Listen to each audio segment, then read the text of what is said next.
So what's up mga ka-something nicer? Ngayon po ay tayo muling nagbabalik sa paggawa ng ating video sa ating negosyo. Yun po isa kadahilan ng nanakaw nga po yung aming mga cellphone na ginagamit sa pag-vlog. Ngayon po pagtsatsagaan po natin itong luma. Kaya samahan nyo po akong kumakot ulit ng egg, or baka hindi ko na rin po pala ma-videoan yun gawa ng hindi kaya ng memory ng gamit kong phone ngayon.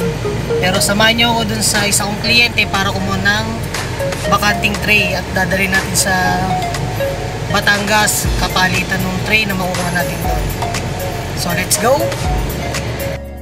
So ayan, nandito na po tayo sa isa sa mga malakas sa akin kumuha ng egg. Nakikilala ko po sa inyo ang malakas kong customer. Siya po ang dahilan, or sila ang dahilan bakit po kami nagsimula magnegosyo ng egg or maging content itong pagbablog namin. So ito, niready na po niya. So ngayon po, pag naikarga to, samahan niyo naman po kung saan ako nakakuha ng egg. San Jose, Batangas. Abutin tayo ng 1 hour bago makarating doon, so maggabi na tayo makakabalik. So samahan niyo po.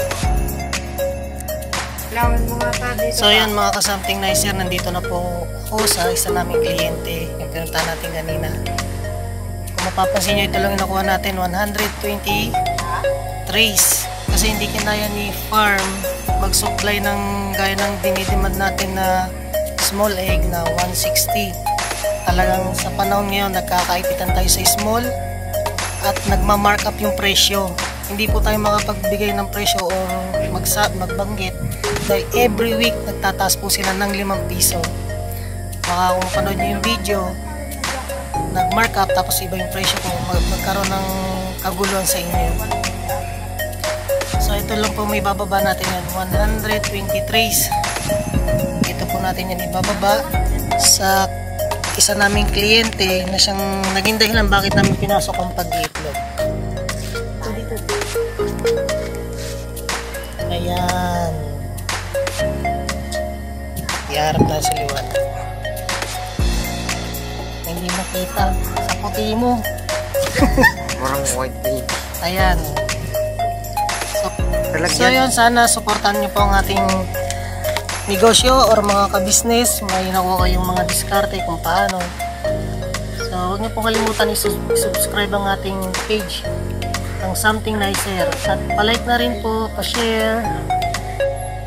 So ayan, binababa na po namin yung mga egg na kinuha po sa farm. At yan, i-update ko na lang kayo mamaya. Medyo matagal-tagal din po ito ibaba at medyo mabigat. So pakikilala ko nga po pala sa inyo ulit si Tony. Medyo maliwanag na, kita namin sa camera. Labot tayo ng dilim eh. Itong dadalhin po itong itlog na to sa company ng mga kantin po, sa aming kantin. So ayan, update ko na lang kayo pag natapos ang kami at pagpauwi na ako or pag nasa bahay na po. So ayan, nandito na po ako sa aming bahay. Yan, naipark ko na po yung aking pang negosyo van. Siyempre, yung pinagkakatiwalaan ko, Mitsubishi L300. So hindi po tayo promoter ng Mitsubishi, pero isa to sa pinagkakatiwala kong pang negosyo at service. So yan, dito na po tayo. Kapark na po ang aking pang negosyo van, at ngayon po ay magpapahinga na po ako. At bukas po magdi-deliver ulit ako. May good news po pala ako sa inyo. Mga kliyente ko po sa negosyo, dahil ako nagsusupply ng egg sa kanila, nagpasupply na rin sila sa akin ng kung ano yung katandem ng pag-i-egg. Yun ay ang cooking oil. Kaya nagpapasalamat po sa aming mga client dahil sa pagtitiwala po nila sa aming mga produkto. At ngayon po nadagdagan yung ating pinagkakakitaan. So nabawasan ko na po ito. Yan. Nabawasan ko na po yun ng 4. Na-deliver ko na rin po kasama nung egg. Yan. Isa po sa magandang negosyo dahil kung ikaw ay nag-e-egg, isa rin yan sa hanapin sa iyo ng iyong kliyente. Kung kaya mo mag-supply ng cooking oil dahil yan ay partner ng pag-iig at saka iba pang lutuin.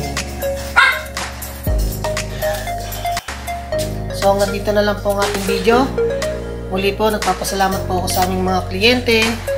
Siyempre, especially kay Lord dahil tuloy-tuloy pa rin po yung biyayang binibigay sa amin at yung lakas, malayo kami sa sakit ng pamilya. So thank you po and God bless. Peace out.